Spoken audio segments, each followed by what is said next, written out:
Selamat jumpa dengan saya, Catur Darmayanto. Kali ini saya akan menyampaikan karya sastra Ki Ronggo Warsito yang lain yang berjudul Joko Lodang. Joko Lodang menceritakan nasihat yang diberikan oleh seorang pemuda cerdas pada zamannya yang bernama Joko Lodang.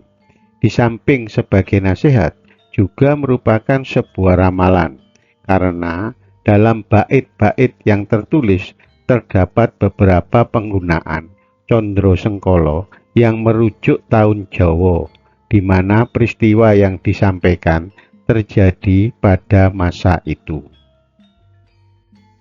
Sekelumit tentang kehidupan dan karya-karya Ronggo Warsito III.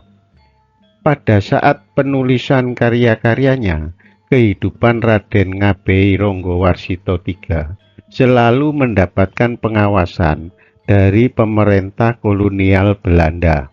Hal ini disebabkan karena, pertama, Ronggo Warsito III adalah putra dari Ronggo Warsito II, dan seperti kita ketahui, Ronggo Warsito II selama hidupnya secara terang-terangan menentang pemerintah kolonial Belanda sampai akhir hayatnya.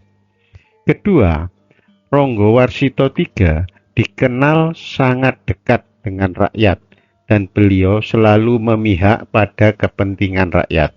Apalagi di zaman itu beliau memiliki pandangan yang sangat berseberangan dengan raja yang berkuasa Pakubuwono ke-9. Selain menulis serat Kolotido, Ronggo Warsito III juga menulis beberapa karya tulis lainnya yang terbagi dalam beberapa judul. Secara umum, karya-karya beliau memiliki nuansa bahasan tentang masa depan bangsa, penyelewengan moral penguasa, penderitaan rakyat, kutukan zaman, nasihat moral dan spiritual, serta harapan datangnya zaman keemasan. Raden Ngabei Ronggo Warsito III di kalangan masyarakat Jawa, di samping dikenal sebagai pujangga, beliau juga dikenal sebagai seorang peramal masa depan. Hal ini dapat dibuktikan pada beberapa karya-karya beliau yang banyak menyampaikan suatu ramalan yang relatif tidak pernah meleset. Berikut karya beliau yang berjudul Serat Joko Lodang. Pada serat atau tulisan Joko Lodang, Ronggo Warsito III berkisah tentang nasihat kepada orang-orang di zamannya, sekaligus ramalan yang diberikan oleh seorang pemuda cerdas yang bernama Joko Lodang. Joko Lodang meramalkan tentang adanya kemenangan besar dan datangnya zaman keemasan yang dapat diibaratkan pengangguran pun akan mendapatkan rezeki yang turun bagaikan hujan dari langit.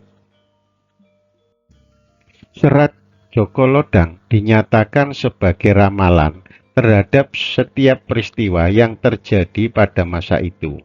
Hal ini terlihat dalam bait-baitnya yang tersirat adanya penggunaan beberapa condro sengkolo yang merujuk pada tahun Jawa.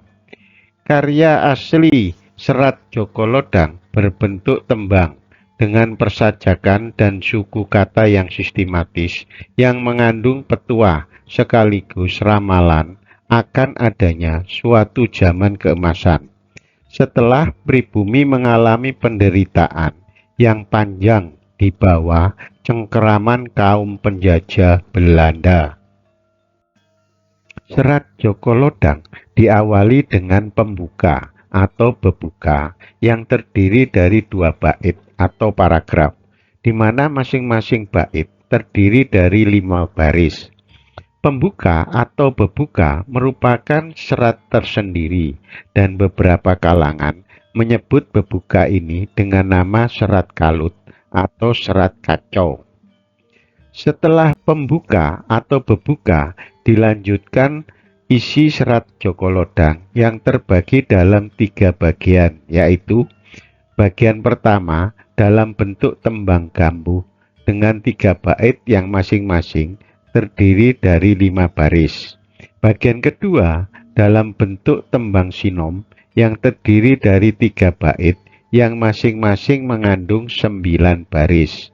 Bagian ketiga dalam bentuk tembang megatru dengan 3 bait yang masing-masing bait mengandung 5 baris. Adapun terjemahan serat Joko Lodang pada ulasan ini seperti halnya terjemahan serat Kolotido disampaikan tidak dalam bentuk syair dengan harapan mudah dimengerti, sehingga bisa jadi dari sisi bahasa dan sastra kemungkinan terdapat beberapa bagian tertentu yang akan berbeda atau bisa dianggap salah. Pembuka bait pertama. Telah tiba saatnya, angin terasa makin kuat, kabar yang hampir datang, wabah tindakan sewenang-wenang, sehingga ketabahan hati bagai telah terbang. Pembuka bait kedua. Segala yang tersembunyi, walau semangat berani mati, akan hancur berkeping-keping, bagai debu berhamburan, karena nyata-nyata melanggar kemanusiaan. Serat Joko Lodang, tembang gambuh bait pertama. Joko Lodang bergelantungan di pohon. Di atas dahan duduk santai lalu berseru keras. Ingat-ingatlah kepastian kehendak Tuhan sudah pasti. Gunung yang tinggi merendah atau runtuh, jurang yang dalam menjembul. Orang-orang terusir dari negerinya karena kalah perang. Serat Joko Lodang, tembang gambuh bait kedua. Tetapi janganlah salah, ketahuilah kata-kata yang benar. Meskipun menjadi rendah, tetapi rendahnya gunung sudah pasti. Masih kelihatan bekasnya, berbeda dengan jurang yang asli melobang. Serat Joko Lodang, tembang gambuh bait ketiga. Meskipun jurang menyembul bagai gunung, tanpa penyangga pasti cepat runtuh. Kehendak Tuhan akan terlaksana jika sudah menginjak waktunya, memusnahkan segala tatanan. Serat Joko Lodang, tembang sinom bait pertama. Tak kala keinginan tidak ada terlaksana, apapun yang dikehendaki tidak ada yang tercapai, yang membuat semua gerombolan bubar, mencari derajat kemuliaan, mendapatkan hinaan. Azab Tuhan yang keras telah turun, celah orang terbuka semua, orang yang terhormat hilang martabatnya, menanggung malu dan takut mati, orang kecil tidak tahu diri. Serat Joko Lodang, tembang sinom bait kedua. Orang alim atau pemuka agama sepuan, luarnya tampak putih atau suci, dalamnya kuning atau kotor. Para ulama bergelimpang maksiat, madat, main perempuan, minum minuman keras, dan berjudi. Para haji sudah membuang, sorban dan kopiah putihnya berterbangan. Perempuan hilang keperempuanannya karena pengaruh dunia dan kemewahan.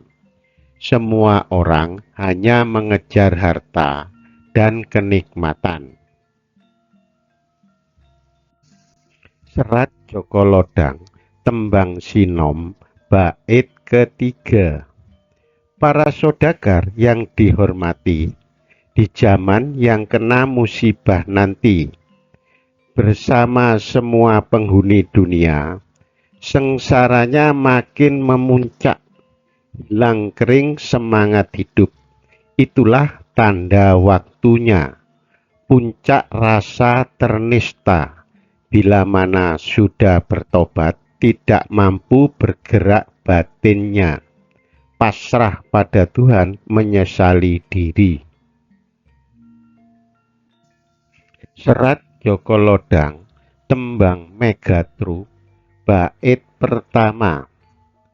Mbok Purawan sedih bertopang dagu. Jaka Lodang kembali berkata, tetapi masih ada kasih sayang Tuhan dalam ramalan yang sudah pasti. Kejarlah dan usahakanlah agar terwujud. Serat Joko Lodang, Tembang Megatru, bait kedua. Terjadinya ramalan, waktunya masih 1 zaman. Di pertengahan abad akhir, 7 pendeta mencari raja yang adil, kasih sayang kepada rakyatnya. Di sanalah keputusan kehendak Tuhan.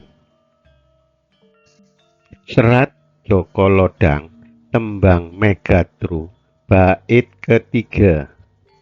Dijumpainya orang mengantuk menemukan kopiah, bertebaran di sepanjang jalan. Suka gembiralah yang menemukannya, karena kopiah itu berisi harta emas dan intan berlian serba gemerlapan. Serat Joko Lodang yang dipersembahkan Ronggowarsito III bukan merupakan puisi saja, namun juga bisa dikatakan sebagai nasihat yang mengandung petua sekaligus juga sebagai ramalan. Pada Tembang Gambuh, bait ke-1 sampai ke-3 menceritakan bahwa setelah pribumi mengalami penderitaan yang panjang di bawah cengkeraman penjajah Belanda, selanjutnya disampaikan terjadinya suatu zaman di mana kaum pribumi mulai bangkit. Ramalan ini tertulis pada bait ketiga, baris kelima, yang berbunyi Sirno Tata Estining Wong. Baris tersebut menunjukkan Condro Sengkolo tahun Jawa 1850, perjalanan tahun Jawa 1850 dimulai dari tanggal 1 Suro atau Jumat Wage sampai dengan 29 Besar atau Selasa Kliwon, atau apabila dinyatakan tahun Masehi yaitu tanggal 26 September 1919 sampai dengan 14 September 1920. Pada Tembang Sinom, beliau menyampaikan terjadinya kebobrokan mental spiritual. Di antaranya banyak orang munafik, perbuatan maksiat, main perempuan, berjudi, mabuk, dan tindakan bejat lainnya, sehingga terjadilah hukuman Tuhan yang berupa meletusnya Gunung Merapi tahun 1930 Masehi. Ramalan ini tertulis pada bait ketiga, baris kelima, yang berbunyi Nirsat Estining Urip. Baris ini menunjukkan Condro Sengkolo tahun Jawa 1860. Perjalanan tahun Jawa 1860 dimulai dari tanggal 1 Suro yaitu Ahad Pon sampai dengan 29 Besar yaitu Kamis Pahing, atau apabila dinyatakan tahun Masehi, yaitu tanggal 9 Juni 1929 sampai dengan 28 Mei 1930. Pada tembang Megatru, Ronggo Warsito III meramalkan perkiraan datangnya tahun kemenangan bagi Bumi Putra, yaitu dengan terusirnya penjajah Belanda, sehingga rakyat mulai merasakan perbaikan ekonomi yang mengarah ke kesejahteraan dan kemakmuran hidup. Ramalan ini tertulis pada bait kedua pada baris ketiga yang berbunyi Wiku Sabto Ngesti Ratu. Baris ini menyatakan Condro Sengkolo tahun Jawa 1877. Perjalanan tahun Jawa 1877 dimulai dari tanggal 1 Suro atau Kamis Pahing sampai dengan 29 Besar atau Ahad Pahing, atau apabila dinyatakan tahun Masehi yaitu tanggal 6 Desember 1945 sampai dengan 25 November 1946. Dan ternyata tahun ini selisih beberapa bulan dari proklamasi kemerdekaan Indonesia 17 Agustus 1945. Raden Kabei Ronggo Warsito III dikenal sebagai seorang pujangga besar terakhir Tanah Jawa yang mampu mewarisi dan mengembangkan khasana budaya spiritual Jawa, sehingga beliau memiliki kemampuan batin sempurna dan mampu memahami serta meramalkan berbagai hal penting melebihi kemampuan manusia pada umumnya.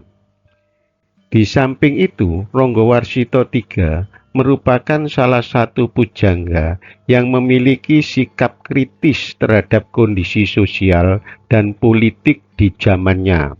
Karena sikap kritis beliau, sehingga beliau dibenci dan diburu penjajah Belanda, dan beliau meninggal pada 20 Desember 1873 di usia 71 tahun.